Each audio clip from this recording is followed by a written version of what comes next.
बाबा साहब का देश कितना बदल गया। डॉक्टर भीमराव अंबेडकर के प्रभाव की एक मिसाल आपको हम दिखाने वाले हैं।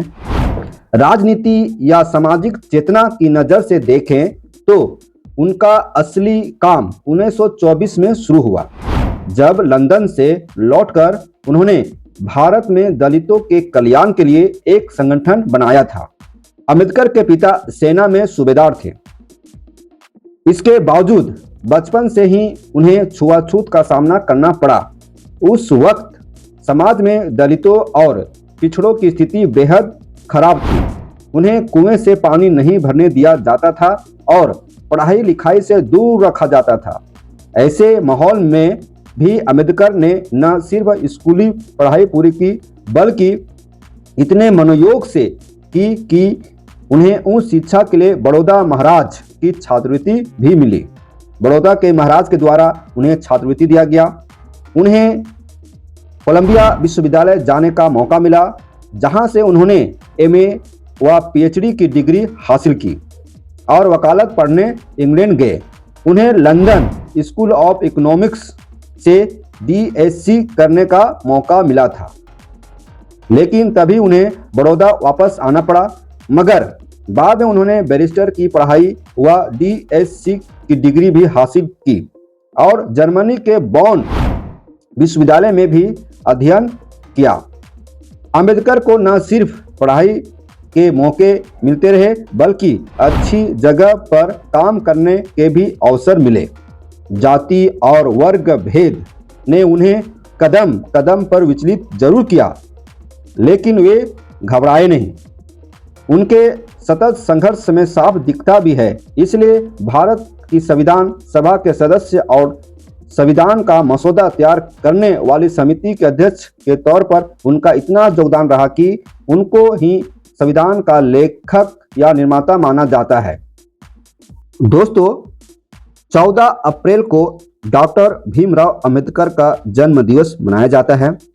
तो उन्हीं के बारे में कुछ हम जीवनी बता रहे हैं, ध्यान से सुनिए।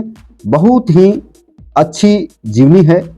उनका जो जीवन है संघर्ष से भरा रहा।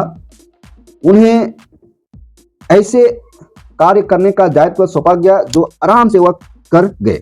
भारत के संविधान निर्माता के रूप में उन्हें जाना जाता है और उनके जीवन से संबंधित कुछ बातें बताएंगे जो आपको बहुत कुछ सिखा जाएगा। 14 अप्रैल, जी हाँ, 14 अप्रैल को डॉक्टर भीमराव अंबेडकर की जयंती मनाया जाता है। वे भारत के प्रथम कानून मंत्री थे। संविधान के पिता, जनक, निर्माता बाबा साहब डॉक्टर भीमराव अंबेडकर का जन्म दिवस 14 अप्रैल को प्रत्येक वर्ष मनाया जाता है। एक महान स्वतंत्रता सेनानी के रूप में इन्होंने ब्रिटिश सरकार द्वारा लंदन में आयोजित तीनों गोलमेज सम्मेलन में भाग लिया था। इनका जन्म 14 अप्रैल 1891 ईस्वी को मध्य प्रदेश के मऊ में हुआ था।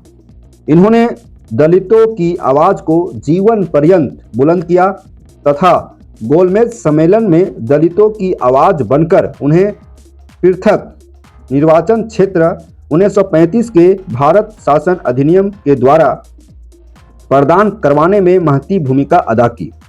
दलितों के अधिकारों के लिए इन्होंने बहिष्कृत हितकारिणी सभा का गठन किया तथा बहिष्कृत भारत नामक समाचार पत्र का प्रकाशन किया।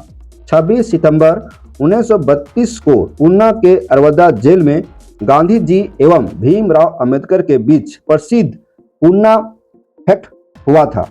1946 में गठित संविधान सभा द्वारा 29 अगस्त 1947 को बाबा साहब को प्रारूप समिति, जिसको मसौदा समिति के नाम से भी जाना जाता है, का अध्यक्ष चुना गया। इस समिति में 7 सदस्य थे।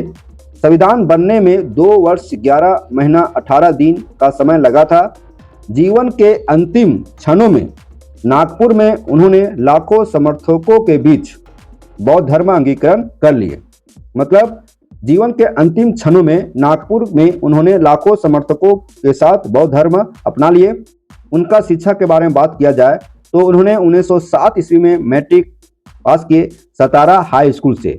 इंटर और बीए 1912 ईस्वी में एल्फिंस्टन कॉलेज, MA और PhD 1915 में कोलंबिया विश्वविद्यालय अमेरिका से।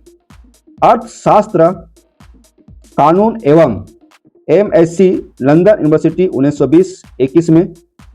1923 से मुंबई में वकालत शुरू किए। 1924 में बहिष्कृत महासभा का गठन किया। 1927 में चावदार तालाब का आंदोलन।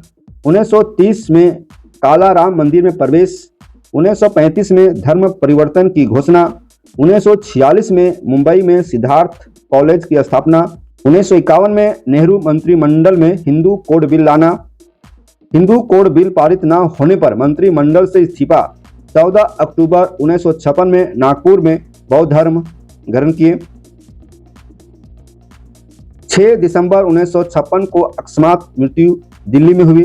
बाबा साहेब का विद्वता में भारत में पहला स्थान तथा दुनिया में 6ठा स्थान था। दोस्तों, हम जितना भी कुछ बताएं यह सोशल मीडिया के माध्यम से कुछ जानकारी इकट्ठा करके और पेपर में छपे लेखक का जो विचार था उसी की सहायता से हम कुछ बताएं।